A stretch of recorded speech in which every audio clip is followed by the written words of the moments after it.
వర్గానికి ఉనికి సమస్య వచ్చింది, నాయకత్వ సమస్య. చిరంజీవిని వదులుకున్నాం, ఇప్పుడు పవన్ కళ్యాణ్ కూడా మనం కనుక దూరం పెట్టేసుకుంటే ఇక మనకు 25 ఏళ్ల దాకా నాయకుడు దొరకడు అన్నటువంటి ఒక అభద్రతా భావం వచ్చింది. అందులో పొత్తు పెట్టుకునేటప్పటికి ఈ ప్రభుత్వం నాకు వ్యూహం వదిలేయండి అని కూడా అంటున్నాడు కాబట్టి మనం మనోని కాపాడుకోవాలన్నటువంటి కసి వచ్చింది.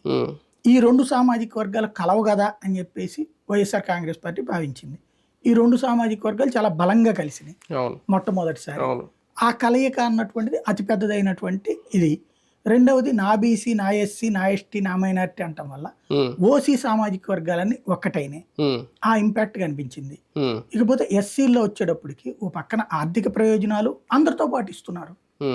బీసీ, ఎస్సీ, ఎస్టీ, మైనారిటీతో పాటు ఓసీకి కూడా ఇస్తున్నారు ప్రయోజనాలు. అది వాళ్ళకి నచ్చలేదు, వాళ్ళకి సపరేట్ ప్రయోజనం కావాలన్నటువంటిది ఉంటది. దానికి తోడుగా అక్కడ 50 ఏళ్ళకే పెన్షన్ అన్నారు. అది వద్దనుకుని ఇక్కడికి ఎందుకు రావాలనేటువంటి ఆలోచన వస్తుంది. పోనీ జగన్మోహన్ రెడ్డి ఏమో చివరిలో ఏదో 250 పెంచానన్నాడు. ఇక్కడ 50 ఏళ్ళకే పెన్షన్ అంటే ఆయా సామాజిక వర్గాల్లో ఉన్న వాళ్ళు 50 ఏళ్ళ పైన వాళ్ళందరూ ఇటుకి టర్న్ అయిపోయినట్టే కదా. మాక్సిమం 90% టర్న్ అయ్యారు అక్కడ. దాంట్లో ఇంకొకటి వచ్చేటప్పటికి ఏ రెడ్డి సామాజిక వర్గం వాళ్ళని డిజోన్ చేసుకున్నారు ప్రాక్టికల్గా. ఎందుకని మధ్యలో అభ్యర్థులు మార్చడం, రెడ్లను తీసేసి బీసీలకు ఇవ్వడం, ఇట్లాంటివి వాళ్ళకి నచ్చలేదు.